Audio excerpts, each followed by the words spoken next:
फातिहा।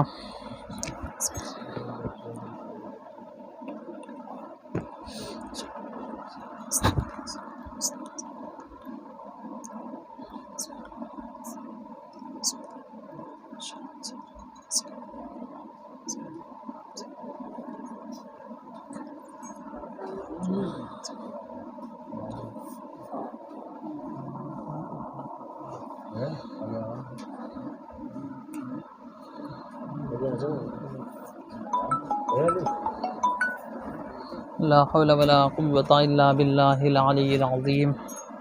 अऊज़ु बिल्लाहि मिनश शैतानिर लईनिर रजीम। बिस्मिल्लाहिर रहमानिर रहीम। अल्हम्दुलिल्लाहिल्लज़ी हदाना लिहाज़ा वमा कुन्ना लिनहतदिया लौला अन हदानल्लाहु लक़द जाअत रुसुलु रब्बिना बिल हक़। अस्सलातु वस्सलामु तहियतु वल इकराम अला रसूलिस सक़लैन महबूब रब्बिल मशरिक़ैन वल मग़रिबैन मौलाना व मौलल कौनैन जद्दिल हसन वल हुसैन बिल क़ासिम मुहम्मद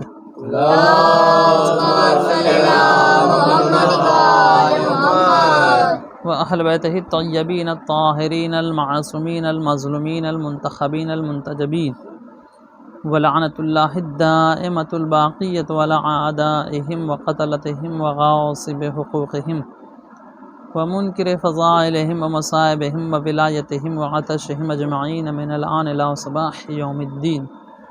अम्मा बअदु फ़क़द क़ालल्लाहुल हकीम। बिस्मिल्लाहिर रहमानिर रहीम। इन्नद्दीन इंदल्लाहिल इस्लाम। सल्लल्लाहु अलैहि मुहम्मद व आले मुहम्मद।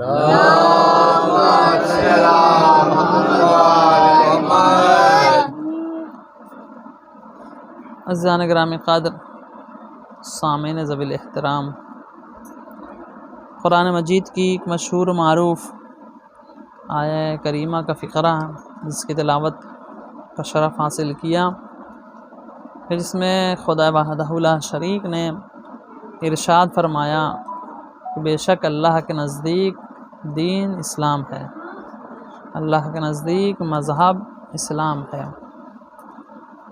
और यूँ तो क़ुरान मजीद खुदावंद मुतआल की एक भेजी हुई किताब, नाजिल करदा किताब, मोजिज़ नुमा किताब के जिसमें हर खुश्क तर मौजूद है। ला रत्बिन वला याबिसिन इल्ला फ़ी किताबिम मुबीन। कोई खुश्क और तर ऐसा नहीं है कि जो किताब मुबीन में यानी क़ुरान मजीद के अंदर ना हो।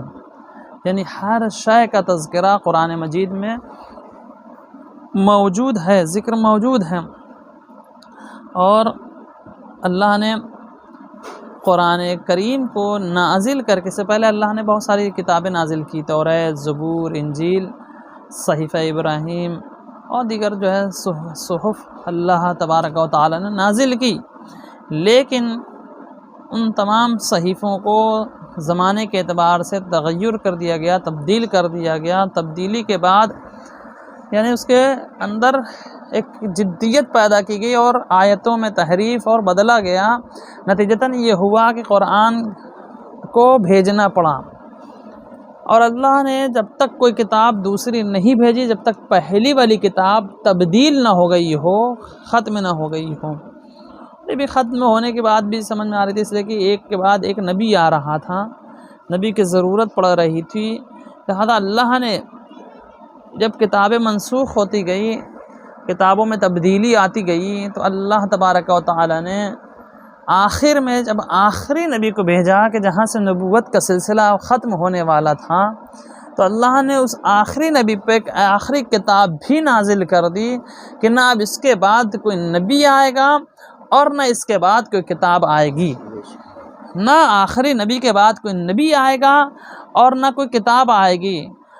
तो इससे पहले भी साबिक़ा रहा है कि अल्लाह ने किताबें भेजी हैं, अल्लाह का कलाम था, नबी ही लेके आए, रसूल ही लेके आए, लेकिन बदल दी गई। तो अल्लाह ने कहा ठीक है वो बदल दी गई, लेकिन ये जो किताब मैं अब भेज रहा हूँ, आखिरी किताब, इसके भेजने वाला भी मैं हूँ, इसकी हिफाजत करने वाला भी मैं हूँ।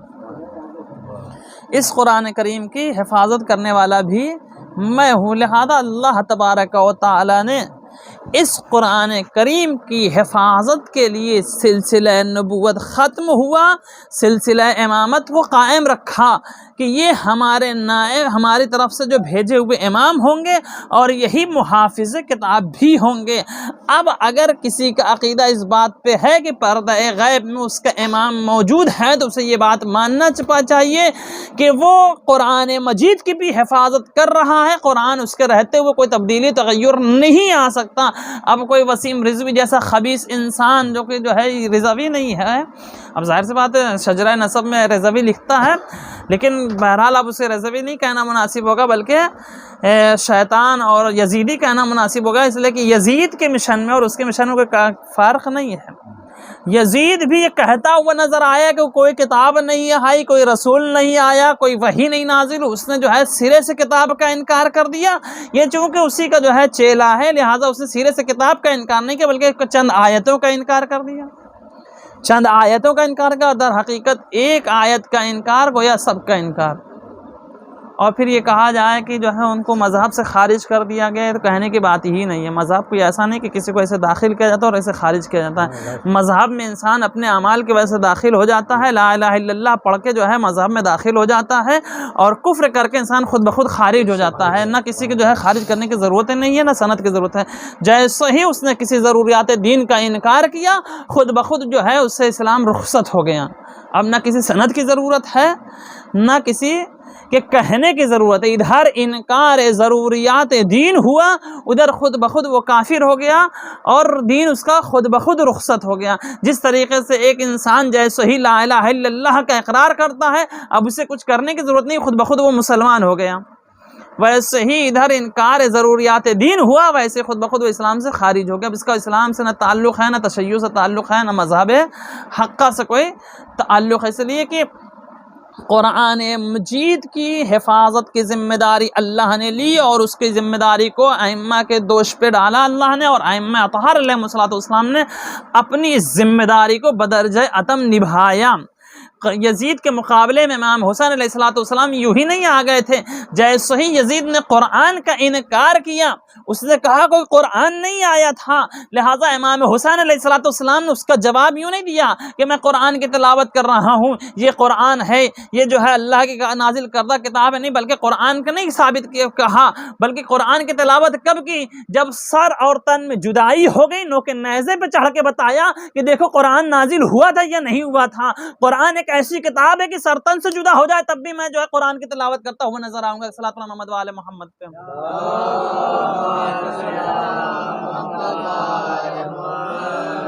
यजीद भी जो है इनकार किताब कर रहा था और ये भी इनकार किताब कर रहा है। अगरचे इंसान को सोचना चाहिए कि हम किस काम के लिए जो है आवाज़ बुलंद कर रहे हैं। अगर कोई मुहाल काम होता, मुमकिन काम होता, जाके इंसान कभी कभी ऐसा होता है कि इंसान एक काम मुमकिन में होता है लेकिन कर नहीं पाता, इंसान तो कदम आगे बढ़ाए।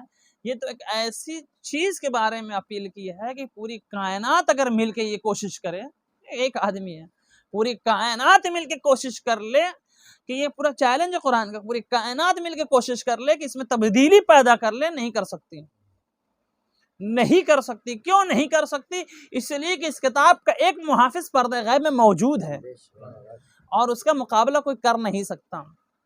और जाहिर सी बात, इंसान का वो जो है वीडियो उसकी वायरल हुई थी, तो वो कमबख्त कह रहा था कि हमारे जो जवाब दिया जाए, तो मैं ये कहूँगा कि तुम्हें कहने की क्या ज़रूरत है, तुम खुद ही कुरान का जवाब ले आए। तो अगर 26 आयतें गलत थी तो उसके जवाब में आयतें ले आते, कुछ बात है। इसे कुरान ने तो पहले ही कह दिया है कि तुम जो है एक सूरा लेते आओ, एक सूरा ना हो सके तो 10 आयतें लेते आओ, 10 आयतें ना सही एक ही आयत लेके आओ हमारे जवाब में। कुरान ने पहले ही कह दिया, 1400 साल पहले से उसका चैलेंज है। कोई ये कि उठे और लेके आए कि इस आयत के जवाब में हम ये आयत पेश करना चाहते हैं।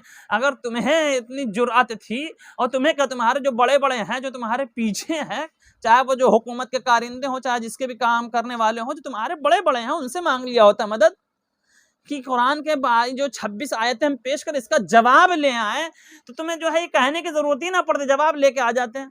मालूम है उसे कि कोई जवाब देने की कुव्वत नहीं रखता इस कायनात में, किसी के अंदर ये जुर्अत नहीं कि कुरान का जवाब ले आए। इसलिए जब कोई कुरान का जवाब नहीं ला सकता तो फिर कुरान को मिटाएगा कौन? कुरान को मिटाने वाले मिट गए। कुरान को मिटाने के लिए ऐसा नहीं कि कोई किसी ने कोशिश नहीं की, बड़ों ने कोशिश की कि कुरान को मिटा दिया जाए, कुरान को ख़त्म कर दिया जाए, कुरान पे तीरबारानी कराई गई, कुरान को जलाया गया, जलाने वाले मिट गए, तीरबारानी करने वाले मिट गए, लेकिन कुरान अपने असली रूप में आज भी बाकी है। कुरान अपने असली रूप में आज भी बाकी है। और ये कह दिया जाए कुरान दहशतगर्दी का दर्स देता है, तो ऐसी कोई बात नहीं है। कुरान में भी बड़े आसानी से कह देता। इसमें ये होता है कि ना, जिसे उर्दू नहीं समझ में आती है वो अरबी समझने की कोशिश करने लगता है। ठीक से उर्दू ना समझ में आए तो वो अरबी पढ़ने की और समझने की कोशिश करने वाला। माना कुरान दहशतगर्दी का दर्स नहीं देता है। सबसे पहले दहशतगर्दी के खिलाफ बोलने वाली जो किताब है वो कुरान मजीद है। कुरान मजीद है। सबसे पहले जो दहशतगर्दी के खिलाफ आवाज़ बुलंद करने वाले हैं वो पैगंबर अकरम सल्लल्लाहु अलैहि वसल्लम है। क्या इससे बड़ी कोई दहशतगर्दी हो सकती है? अब मक्के के मुशरिकों के बारे में जो आयत है, तो ज़ाहिर बात बहुत सारी आयत मक्के के मुशरिकों के बारे में है। अब दुनिया खुद ही फैसला कर ले कि क्या इससे बड़ी कोई दहशतगर्दी हो सकती थी कि जिन मक्के के मुशरिकों के बारे में कुरान कह रहा है वो ऐसे मुशरिक थे कि खुद अपनी बेटियों को जिंदा दफन कर दिया करते थे। अब इससे बड़ी कोई दहशतगर्दी हो सकती है कि जो खुद ही का खून अगर बेटी पैदा हो जाए तो उस पर जर्रा बराबर रहम ना करते थे, अपने हाथों से कब्र खोदते थे और उसे दफन कर देते थे। कुरान ने आके उन लोगों की मुखालिफत की है जो बेटियों को जिंदा दफन कर दिया करते थे।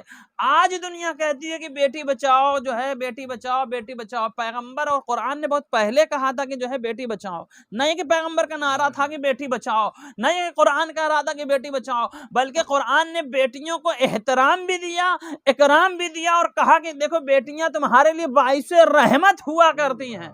बेटियां बाप के लिए बाइस रहमत हुआ करती हैं, बेटियां रहमत का सबब होती हैं। और खुद पैगंबर अकरम सल्लल्लाहु अलैहि वसल्लम ने अपनी बेटी फातिमा ज़हरा सलामुल्लाह अलैहा का उठ के एहतराम किया, उठ के एहतराम करके बताया। यानी दुनिया में औरतों को किसी ने इज्जत दी है तो वो इस्लाम ने इज्जत दी है। हम लोग उसको गलत रुख से पेश करें। दुनिया में औरतों को अगर किसी ने इज्जत दी है और वाकयान इज्जत दी है तो इस्लाम ने इज्जत दी है।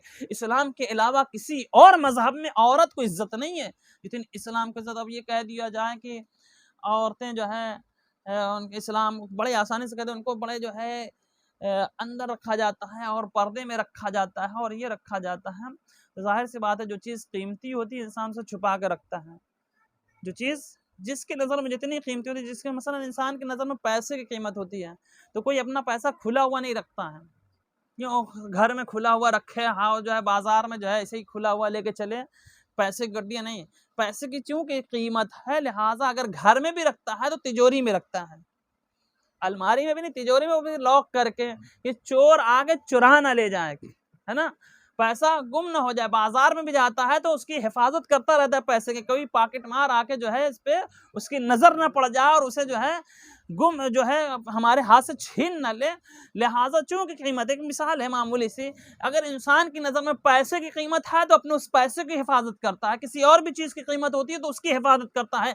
इस्लाम की नज़र में बेटियों की और औरतों की कीमत है और अहमियत है। लिहाजा इस्लाम ने कहा इसे अदब व एहतराम के साथ घर के अंदर रखा जाए, इसे अदब व एहतराम के साथ घर के अंदर रखा जाए।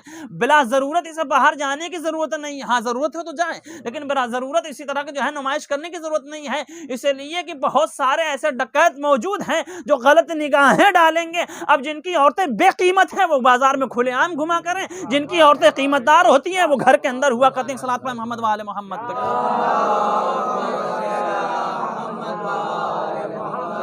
फैसला ज़माना खुद कर लें। जिनकी औरतें बेकीमत होती हैं वो ज़बान पे गैर बेमखनो चादर उरियान टहला करें, लोग जिस नज़र से भी देखा करें, इसलिए कि उनके कोई बात, उनकी नज़र में कोई कीमत नहीं है, कोई वक़्त नहीं है। और जिसकी नज़र में कीमत है कि नहीं वाकई ये मोहतरम है, इस पर जो है मोहतरम है, अजीज़ है, शख्सियत है, लिहाजा उस शख्सियत को जो अपने घर के अंदर रखता है, निकालता भी है तो पर्दे के साथ निकालता है ताकि जो है किसी जो है बदनज़र की बुरी नज़र न पड़ने पाए, किसी बदनज़र की बुरी नज़र न पड़ने। इस्लाम से खूबसूरत कौन मज़हब हो सकता है?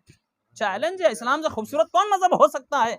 लोग यूं ही जितनी बातें किया करें इस्लाम के खिलाफ किया करें, लेकिन हकीकतन अगर किसी को समझना है तो आए गुफ्तगू करें, सामने यूं ही घर के अंदर जो है बैठ के इस्लाम के खिलाफ बोल देने से, यूं ही जो है बिकी हुई मीडिया में बैठ के जो है इस्लाम के खिलाफ बोल देने से इस्लाम बुरा नहीं हो सकता। जितना ज्यादा इस्लाम के खिलाफ बोला गया उतने ही ज्यादा मुसलमान पाए गए। जितना ज्यादा इस्लाम के खिलाफ साजिश हुई उतना ही ज्यादा इस्लाम निखर के सामने आया। इसलिए कि लोगों ने इस्लाम के खिलाफ बोलना शुरू किया, लोगों ने देखा भी कि इस्लाम कोई मजहब है। अब लोग उसके जुस्तजू में आए, जब जुस्तजू में आए तो उन्हें पता चला कि वाकई खूबसूरत तरीन मजहब का नाम इस्लाम है। और खूबसूरत तरीन मजहब का नाम इस्लाम क्यों ना हो? इसलिए कि इस्लाम लाने वाले की कोई मिसाल नहीं है, इस्लाम भेजने वाले की कोई मसल नहीं है, न भेजने वाले की कोई मसल है, न लाने वाले की कोई नजीर है, न उस किताब जैसी कोई किताब है। तो फिर इस्लाम से खूबसूरत कोई मजहब हो ही नहीं सकता। अब सबसे बेहतरीन मजहब का नाम इस्लाम है। सल्लल्लाहु अलैहि मोहम्मद वाले मोहम्मद।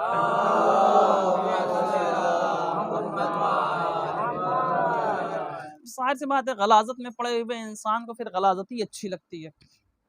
होता है ना, मसलन ने कह दिया सुअर को ला के उठा के इंसान कितनी भी अच्छे घर में बेहतरीन टाइल्स लगाए और टाइल्स लगाने के बाद एसी में रखे, अगर थोड़ी देर के लिए छोड़ेगा तो वो सीधे जो है कहाँ जाएगी? उसी पोखरे में जाएगी जहाँ उसकी आदत है, गंदगी में रहने की आदत है। अगर कितनी भी अच्छी जगह उसकी परवरिश की जाए, पाला जाए, पोसा जाए, चूंकि उसकी फितरत में गंदगी है, लिहाजा छूटते ही वो फौरन उसी गंदगी में जाएगी जहां उसके रहने की आदत है। अब इंसान जो है चाहे जितना भी इंसान देख ले, इस्लाम को देख ले, समझ ले, पढ़ ले, अगर गंदगी में रहने की आदत है तो फिर वो गंदगी ही में रहेगा, इस्लाम की तरफ नहीं आ सकता, ना इस्लाम का कलमा पढ़ सकता है, गंदगी ही में रहेगा। हाँ, जो मुनसिफ मिजाज लोग पाए जाते हैं, यानी गलाजत को पसंद नहीं करते हैं, तो वो चाहे जिस मसलक से ताल्लुक रखने वाले हो, इस्लाम की तारीफ करते हुए नजर आते हैं, इस्लाम के मदह करते हुए नजर आते हैं। आप जाके जो है तो उठा के देख लीजिए, दुनिया में बहुत सारे मज़ाहिब के लोग मिलेंगे जो वाकई मुनसिफ मिजाज हैं, वो इस्लाम की तारीफ करते हुए नजर आए, और जो भी मुखालिफत करता हुआ नजर आए उसकी मिसाल वही मिसाल है, सुअर की मिसाल हमने भी दी है। सल्लल्लाहु अलैहि मोहम्मद वाले मोहम्मद।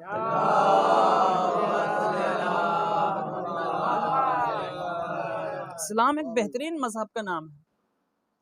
इस्लाम से कामिल मजहब कोई नहीं है। लिया है कोई है तो मजहब आए बैठ के देखे, इस्लाम से कामिल मजहब नहीं है। इस्लाम ने अहकाम जो बयान किए हैं, कोई ऐसा हुक्म नहीं है जो इस्लाम ने बयान न किया हो।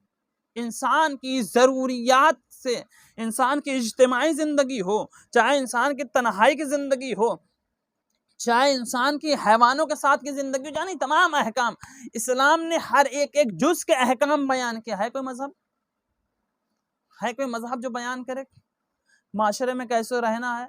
मोटी मोटी बातें तो सबने बयान कर दी है, लेकिन है कोई जो इंसान के एक एक बारीकी को बयान करे? नहीं बयान कर सकता। क्यों नहीं बयान कर पाया? क्यों नहीं बयान कर पाया? इसलिए कि खुद वहां तक इंसानों की फिक्र नहीं पहुंची, इंसानों की पहुंच नहीं पहुंची, सोच नहीं पहुंची। क्यों? इसलिए कि खुद इंसान की हकीकत के बारे में, इंसान खुद अपनी हकीकत के बारे में नहीं जानता, खुद अपनी हकीकत के बारे में इंसान नहीं जानता। हो जो जान जाता है फिर इस्लाम से दूर नहीं रहता। इसीलिए मौलाए कायनात ने कहा, मन अरफ़ नफ्सहु फ़क़द अरफ़ रब्बह, जिसने अपने आप को पहचान लिया उसने अपने परवरदिगार को पहचान लिया। जिसने अपने आप को पहचान लिया उसने अपने परवरदिगार को पहचान लिया। तो जो अपने नफ्स को पहचान ले, जो वो खुदा को पहचान लेता। यही वजह है कि अगर किसी एक बच्चे को उठा के सहरा में रख दिया जाए आबादी से दूर, तो फिर वो मुसलमान होगा, तौहीद परस्त होगा, खुदा को वहदहू ला शरीक मानने वाला होगा। तारीख में वाक़या मौजूद है गौतम बुद्ध का वाक़या मौजूद है। कमालुद्दीन तमामुन्नेमा में भी जो है मौजूद है, मुजासिफ के नाम से पूरा वाक़या मौजूद है कि बाप क्या था? बुत परस्त था, मुशरिक था। नजूमियों ने जो है पेशंगोई की थी, उसका बेटा नहीं पैदा होता था, फिर पेशंगोई की तुम्हारे एक बेटा पैदा होगा मगर वो तौहीद परस्त होगा, खुदा वहदहू ला शरीक को मानता होगा, एक खुदा को मानता होगा, तौहीद परस्त होगा। अब चूंकि बादशाह था, बड़ा बादशाह था, उसने इंतजाम किया, जैसे ही बेटा पैदा हुआ जंगल में तनहा एक मकान बनवाया, वो भी जेर जमीनी बना, जेर जमीनी, और वहां बेटे को रखा कि ना कोई आए ना कोई जाए, सिर्फ एक जो है बलोहर को जो है उसने मुअल्लिम के सूरत में रखा कि वो परवरिश करे, वो पाले, वो जो है उसे दर्स दे, उसे पढ़ाए, उसे सिखाए। और कोई न जाए न आए, न लोगों को देखेगा, ना उसे पता चलेगा मज़ाहिब क्या होते हैं, दीन क्या होता है, मजहब क्या होता है, इस्लाम क्या है, तौहीद क्या है, शिर्क क्या है, बुत परस्ती क्या, उसे कुछ मालूम ही नहीं होगा, लोगों से दूर होगा। लेकिन जब वो तन्हाई के आलम में परवान चढ़ा तो वो कौन बना? वो तौहीद परस्त बना। वो तौहीद परस्त बनाए। तौहीद परस्त क्यों हो गया? इसलिए खुदा ने खुद ही कहा है कि हर बच्चा फितरत इस्लाम पे पैदा होता है। ये तो उसके माँ बाप होते हैं कि जो उसकी परवरिश करके कोई बुत परस्त बना देता है, कोई ईसाई बना देता है, कोई यहूदी बना देता है। अगर माँ बाप की परवरिश ना हो तो सारे के सारे मुसलमान होंगे। सल्लल्लाहु अलैहि मोहम्मद वाले मोहम्मद का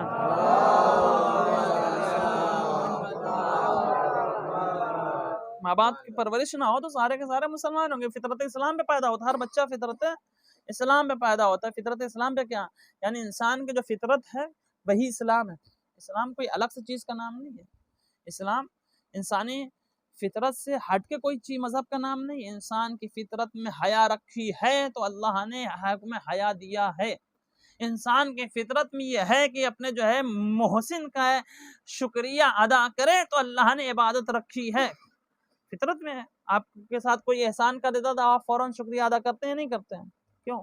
एहसान किया है, लिहाजा फरीजा है कि शुक्रिया ही अदा करें। हम उसका जवाब तो नहीं दे सकते, उनका शुक्रिया तो कर सकते हैं। अल्लाह ने इतनी बड़ी कायनात सजाई हमारे लिए, सूरज बनाए हमारे लिए, चाँद बनाए हमारे लिए, हवाएं चलाई हमारे लिए, हमारे खाने का इंतज़ाम किया, हमारे पीने का इंतज़ाम किया, हमें खुद जो है हयात हमें जो है आदम से वजूद में लाया। हम नहीं थे, हमको जो है बनाया, हमको पैदा किया, सब कुछ किया। तो अब हमारा एक फ़र्ज़ बनता है कि बारगाह खुदाबंदी में सजदा जो अपनी जबीन नाज को खम करें और उसकी इबादत बजा लाएं। ये फितरत इंसानी है। तो अल्लाह ने मजहब इस्लाम फितरत से हट के मजहब का नाम नहीं है। इस्लाम अक्ल से हट के मजहब का नाम नहीं है। इस्लाम के अंदर जो कानून है वो अक्ल में भी आते हैं। इस्लाम जो हुक्म को देता है वो फितरत में भी इंसान के पाया जाता है। अब ये और बात है, कभी कभी इंसान जो अपनी फितरत के बरखिलाफ काम अंजाम देता है, कभी कभी इंसान अपनी फितरत के बरखिलाफ काम अंजाम देता है। जब अपनी फितरत के बरखिलाफ काम अंजाम देता है तो यही हो जाता है इंसान के लिए गुनाह और वबाल जान बन जाता है, जैसा वसीम रिजवी ने काम किया।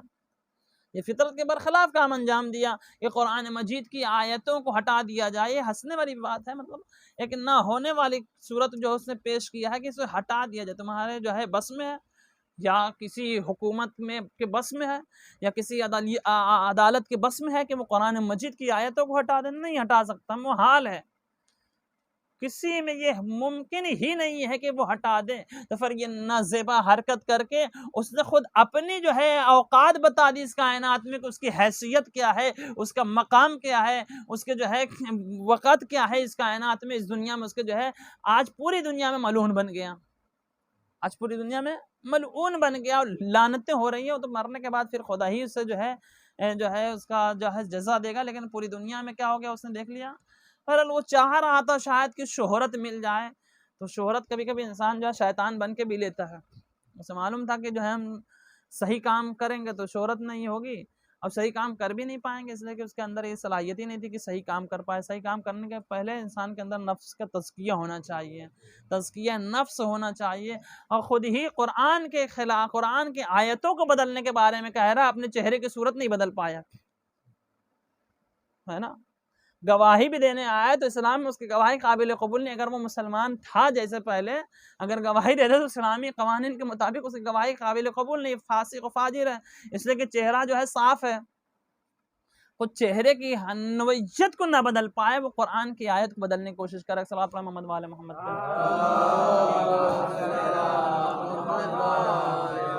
पे। इस मजलिस से हमने इसलिए बयान कर दिया कि जालिम के खिलाफ आवाज़ बुलंद करना हर इंसान पे वाजिब होता है।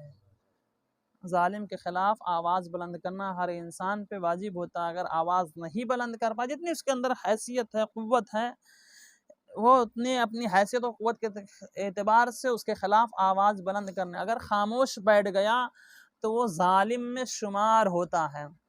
अगर वो खामोश बैठ जाए तो फिर इंसान जालिम में शुमार होता है। जैसे कि ज़ियारत वारसा में हम पढ़ते रहते हैं कि लानत हो उन लोगों पर जिन्होंने आपको कत्ल किया, या जो है जो इस कत्ल पे राज़ी रहे, या जिन्होंने सुना और खामोश रहे, सुना और खामोश रहे कि आपका कत्ल हो गया और कुछ ना बोले, तो इन सब पे लानत की गई है कि ज़ियारत वारसा में, ज़ियारत आशूरा में भी तमाम जगह जो मौजूद है। क्यों? यानी जुल्म सुन के भी खामोश रहना, जालिम की मदद होती है और जालिम की हिमायत होती है। लिहाजा ये फरीज़ा बनता था कि जो है उसके खिलाफ बोला जाए, और इंसान का फरीज़ा है, जहाँ तक पैगाम पहुँच रहा है, लोग सुन रहे हैं, और या आप लोग जहाँ तक हो सके इसके खिलाफ हर वक्त आवाज़ बुलंद करके ये अपना फरीज़ा अदा करने कि हम इसके साथ नहीं हैं, जितनी कुव्वत है वहाँ तक बुलंद करके अपनी आवाज़ को ये कह दें कि हम इसके साथ नहीं, हम इसकी शदीद मजम्मत करते हैं, ताकि इंदल्लाह हम ये कह सके कि माबूद तेरे जो है आयतों की मुखालिफत करने वाले इस खबीस के साथ हम न थे, हमने उसके खिलाफ अपनी कुव्वत के एतबार से आवाज़ एहतजाज बुलंद किया था, हमने जो है उससे जो है अपने खिलाफ अपने जो है इजहार बरात व बेजारी किया था और क़तअ ताल्लुक़ कर लिया था, जो भी जो है रिश्ता था। बहुत सारे उसके बहरहाल भाई बहन सबों ने रिश्ते को जो है क़तअ ताल्लुक़ कर दिया, इसी वजह से कि हम इसके साथ नहीं हैं। ज़ाहिर सी बात, हम कैसे साथ हो सकते हैं जब इमाम हुसैन अलैहिस्सलाम के पैरवी करने वाले इंसान, तशय्युअ से ताल्लुक़ रखने वाला इंसान, वो कैसे किसी जालिम और यजीदी सिफत की जो है हिमायत कर सकता है या उसके साथ हो सकता है। हम तो 1400 साल पहले से ही जो है इमाम हुसैन अलैहिस्सलाम की बताई हुई राह पे चलते हुए ये कहते हुए नजर आ रहे हैं कि हर दौर के यजीद के खिलाफ हैं और हर दौर के यजीद पे हम लानत करते हुए नजर आते हैं, चाहे वो उस दौर का यजीद हो चाहे इस दौर का यजीद हो या यजीदी फिक्र रखने वाले हो, हम जो है उसके खिलाफ है। कुरान मजीद की जो है तौहीन करे उसके भी खिलाफ है। हमारे तो यही झगड़ा ही है कि कुरान मजीद जो अल्लाह की भेजी हुई किताब है, ना उसमें कोई तहरीफ कर सकता है, ना तब्दील कर सकता है, ना तगय्युर कर सकता है। बहुत सारे अब इसने ये काम कर दिया, चूँकि मज़हब तशय्युअ से ताल्लुक़ था, तो बहुत सारे जो है सरफिरे अफराद जो है शियों पे पहले इल्ज़ाम लगाया करते थे 40 पारे का कुरान मानने वाले, उनको मौका मिल गया। बहरहाल हमारे खिलाफ तो बोलने वाले बहुत थे ना कि 40 पारे का कुरान इनके पास, क्यों नहीं हमारे खिलाफ प्रोपेगेंडा करेंगे? इसलिए कि जितना ज़्यादा हमारे खिलाफ झूठ बोलेंगे उतने ही ज़्यादा उनके जो है मज़हब की बुनियाद मजबूत होगी। जैसे कि उनके तमाम दीगर मज़ाहिब की बुनियाद क्या है? झूठ पर है। लेकिन कभी आगे तो इंसान कभी ना कभी झूठ तो वाज़े हो जाता है, कभी ना कभी तो झूठ जो है वाज़े हो जाता है कि ये नहीं झूठ है, इसलिए कि हकीकत कभी छुपती नहीं है। बहुत झूठ बोले गए, लेकिन आज धीरे धीरे तमाम झूठ जो है वाज़े हो गए कि क्या था। ये शियों के जो है 40 पारे कुरान मानते हैं, सब लोगों ने देखा कि इनके यहाँ भी तो वही ताज कंपनी का कुरान पाया जाता है मस्जिदों में जो हमारे यहाँ पाया जाता है। लोगों ने देखा ना, ये भी तो हमारे ही दुकानों से कुरान लेके जाते हैं, जो हमारे भी आदमी ले जाते हैं। तो लोगों ने देखा कि नहीं ये बात तो गलत है, सिर्फ उड़ाई गया। अगरचे किताबों में उनके लिखी हुई है, लोगों ने लिखा है कि 40 पारे का कुरान होता, अगरचे ये भी हकीकत है कि कुरान पारा पारा करके नाजिल नहीं हुआ था। कुरान सूरा सूरा आयत आयत करके नाजिल हुआ था। अब तुम चाहे जितने पारे बना लो, ये भी एक चीज है कि कुरान पारा पारा करके नाजिल नहीं हुआ था। कुरान सूरा सूरा और आयत आयत करके नाजिल हुआ था। कुरान में 114 सूरे हैं, तो कुरान सूरा सूरा और आयत आयत करके नाजिल हुआ था। अब इंसान चाहे जितने पारे बना ले, 40 पारे बना ले, 30 पारे बना ले, रहेगी तो 114 ही सूरे, उससे ज्यादा तो नहीं हो सकती। 114 सूरे तो कुरान पैगंबर पे पारा पारा करके नाजिल नहीं हुआ था, तो बाद में बनाया गया कि पारा पारा जुज़ अव्वल जुज़ दोम बना सूरा सूरा करके नाजिल हुआ था। ये और बात है, कुछ सूरे मक्के में नाजिल हुई, कुछ मदीने में नाजिल हुई। ये भी लोगों को सही पता नहीं कौन से मक्के में नाजिल हुई, कौन मदीने में नाजिल हुई, कौन आयत मक्की है, कौन मदनी है, कौन सफ़र में, कौन हज़र में, ये कौन बताए? तो अमीरुल मोमिनीन अली अलैहिस्सलाम बताएंगे कौन जो है कौन आयत सफ़र में है, कौन हज़र में है, कौन मक्के की है, कौन मदीने की है, कौन किसके शान में नाजिल हुई, कौन किसके शान में नाजिल हुई, कौन आयत में जो है नासिख है, कौन मनसूख है, कौन मुतशाबिहात है, कौन जो है वाज़े है। ये तमाम आयतों के बारे में सही इल्म कौन देगा? वो तो वही देगा जो किताब का वारिस हो, वो जो किताब का वारिस हो, वो जो किताब का इल्म रखने वाला हो, वो किताब के जो जाहिर से वाकिफ हो, जो किताब के बातिन से भी वाकिफ हो। इसलिए कुरान मजीद का जाहिर एक है, उसके बातिन 70 हैं। कुरान मजीद का जाहिर एक है, बातिन 70 है। कुरान में हर खुशको तर मौजूद है, वला रतबिन वला याबिसिन इल्ला फी किताबिम मुबीन, हर खुशको तर कुरान मजीद में मौजूद है। तो इस हर खुशको तर को कौन समझाएगा? वही जिसके पास किताब का इल्म होगा, वही जिसके पास किताब का इल्म होगा। वरना बहुत सारे ऐसे लोग रहे हैं कि जिन्होंने ये कहा कि हस्बुना किताब अल्लाह, हमारे लिए किताब खुदा काफी है, लेकिन उनके बड़े बड़ों को सूरह बकरा ना याद हो सकी, उनके बड़ों बड़ों को सूरह बकरा ना याद हो सकी, एक सूरा ना याद हो सका, पूरी जिंदगी गुजर गई याद करते करते थक गए। जबान अरबी, उनकी जबान अरबी, कुरान भी अरबी जुबान में है, लेकिन फिर भी सूरा याद ना कर सके। क्यों ना याद कर सके? इसकी वजह क्या है कि खुद अहले जुबान होके भी यहाँ तो जो है 6 महीने में इंसान पूरा पूरा कुरान याद कर लेता है, जबकि जुबान अरबी ना हो 1 साल में 3 साल में कुरान याद कर लेता है पूरा पूरा कुरान, जबकि अहले जुबान होके भी कुरान को पूरा जब जिंदगी गुजार दी एक सूरा न याद हो सका। इल्लत क्या थी? मैं सोचता रहा तो नतीजा यही सामने आया कि कुरान नूर है और नूर कभी जुल्मत में नहीं आ सकता। जहां पूरे के पूरी जुल्मत हो वहां कुरान कैसे उतर सकता है? अब कुरान की तिलावत करते जाओ, याद होगा ही नहीं, सारी जिंदगी गुजर जाएगी। सलात पे मोहम्मद वाले मोहम्मद पे।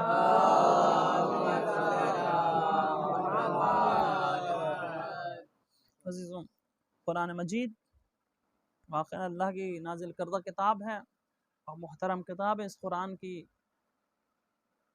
हिफाजत के लिए इमाम मज़लूम करबला ने करबला को जो है मारके को हल किया था, क्योंकि यजीद इनकार कर चुका था कुरान का, यजीद इनकार कर चुका था रसूल का, यजीद इनकार कर चुका था वही का। भी 28 रजब गुजरी है, 28 रजब को इमाम हुसैन अलैहिस्सलाम ने मदीने को अलविदा कहा और मक्के की तरफ रवाना हुए। क्यों रवाना हुए थे? इसी वजह से रवाना हुए थे कि इस्लाम को मिटाने की साजिश की गई थी, इस्लाम को नाबूद करने की साजिश की गई थी। अब तक जिससे पहले बादशाहन और गासिब खलीफा आ रहे थे, या जिससे पहले गासिब खलीफा आ रहे थे, उन्होंने भी दीन को मिटाने की कोशिश की थी, लेकिन फिर भी कहीं ना कहीं रियायत की थी और खुल्लम खुल्ला दीन इस्लाम की मुखालफत नहीं कर रहे थे। वो दीन का लिबादा ओढ़े हुए थे। लेकिन यजीद जैसा फासिक फाजिल जब मज़हब खिलाफत पर काबिज हुआ तो उसने खुल्लम खुल्ला फिस्क फजूर करना शुरू कर दिया और ये कहते हुए नज़र आया कि शराब को जो है, खुद शराब नोशी कर रहा था और शराब को जो है नोश करके मुसल्ला इबादत पे आता है और कभी कहता है ला तक़रबुस सलात, नमाज के करीब ना जाओ, नमाज से रोकने की कोशिश करता है। शराब खुल्लम खुल्ला पीता है, बंदरों के साथ खेलता है, कुरान मजीद का मजाक उड़ाता है और इस तरीके से तमाम मजहब के जो है कवानीन और जो है अहकाम को जो है पामाल कर रहा था। अब इमाम हुसैन अलैहिस्सलाम उठे, इमाम हुसैन अलैहिस्सलाम उठे। किस लिए उठे? ताकि कुरान की हुर्मत बाकी रह जाए, काबे की इज्जत बाकी रह जाए, मस्जिदों का वक़ार बाकी रह जाए, नमाजों की रूह बाकी रह जाए, इस्लाम का जो है इज्जत और वक़ार बाकी रह जाए। अब इमाम हुसैन अलैहिस्सलाम ने इन तमाम चीज़ों की वक़ार और इज्जत और हुर्मत के लिए कहा मुझे मदीना छोड़ना पड़े तो मदीना छोड़ूंगा और मुझे अपने तमाम घर को कुर्बान करना पड़े तो कुर्बान करूँगा। तो अज़ीज़ों 28 रजब को इमाम हुसैन अलैहिस्सलाम आज़िम मक्का होते हैं और मक्के का इरादा करते हैं, हज के लिए जाते हैं। मज़लूम करबला हज की तरफ, मक्के की तरफ जाना चाहते हैं। लो अजीज़ों, इमाम मज़लूम करबला का काफ़िला तैयार होता है। काफ़िला तैयार होने के बाद एक मरतबा इमाम क़ब्र रसूल पे आते हैं, रुख़्सत आखिर के लिए रुख़्सत होना चाहते हैं और एक मरतबा क़ब्र रसूल पे आके कहते हैं नाना जान, आपका ये हुसैन अब मदीना छोड़ रहा है, शायद अब आपका हुसैन कभी जो है मदीना लौट के ना आएगा।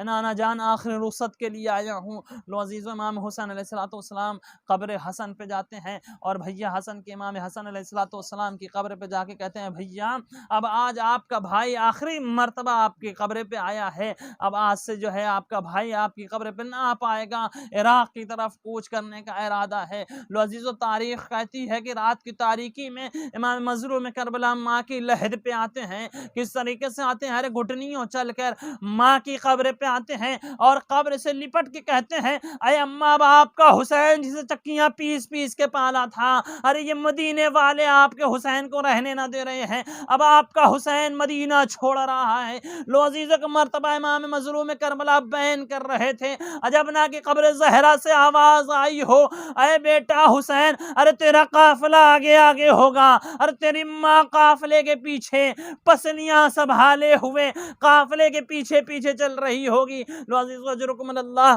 काफिला तैयार होता है। हुसैन मज़लूम करबला महमिल को लाते हैं, महमिल आती है, सैदानियाँ सवार होती हैं, लो पूरा घर सफ़र पे जा रहा है। लेकिन हुसैन की एक बेटी है जिसे फातिमा सुगरा कहा जाता है। अरे ये बीमार बेटी है जो घर में एको तनहा है, नानी के साथ है। अरे बेटी बार बार कह रही है, अरे बाबा जान मुझे भी सफ़र पे ले चलिए। अरे सब सफ़र को जा रहे हैं, मैं घर में तनहा रह जाऊंगी। हुसैन ने कहा बेटी तुम मरीज हो, सफ़र तुम्हारे लिए सख्त होगा, लिहाजा तुम्हारे लिए बेहतर ये है कि तुम घर के अंदर ही रहो। अरे हुसैन की निगाहें देख रही थी कि ये काफिला जो जा रहा है, अरे करबला से कूफा और कूफा से शाम, दयार बदयार फिर आया जाएगा। अरे मरीज बेटी तू किस तरीके से सफर करेगी? अजरुकुम अल्लाह। लो अजीजों, एक मर्तबा काफिला तैयार होता है। काफिला तैयार होने के बाद अब जो जाना चाहता है, तमाम बीबियां सुगरा से रुखसत हो चुकी, चंद गाम आगे बढ़ी थी कि मर्तबा फातिमा जो है इमाम हुसैन अलैहिस्सलातु वस्सलाम ने किसी के आने की आहट महसूस की। क्या देखा? सुगरा है जो असा का सहारा लिए हुए पीछे पीछे आ रही है। एक मर्तबा हुसैन ठहरे, आवाज ये बेटी सुगरा रुखसत कर चुकी थी, अब पीछे पीछे आने का सबब क्या है? अब फातिमा सुगरा है जो बाप से कह रही है, ऐ बाबा जान दिल नहीं मानता है, बस ये चाहता एक बार अपने घर वालों को देख लूं। आजीज का मर्तबा फातिमा सुगरा से इमाम हुसैन अलैहिस्सलाम ने फिर घर वालों की मुलाकात कराई। लो सुगरा ने असगर को आगोश में लिया। अब असगर है कि जो बहन की आगोश छोड़ने को तैयार नहीं है। एक एक बीबी आगे बढ़ती है, असगर को जुदा करना चाहती है, लेकिन असगर है बहन की आगोश छोड़ने को तैयार नहीं है। इमाम मजलूम करबला कहते हैं, ऐसा सैदानियों, अरे काफिला आगे बढ़ाने की बारी कहो, जल्दी करो। एक मर्तबा लोगों ने कहा, बीबियों ने कहा, अरे हुसैन आपका सुगर है जो सुगरा की आगोश छोड़ने को तैयार नहीं है। सुगरा कह रही है जब तक भैया अपनी मर्जी से आगोश न छोड़ेगा मैं न दूंगी। एक मर्तबा यह सुनना था।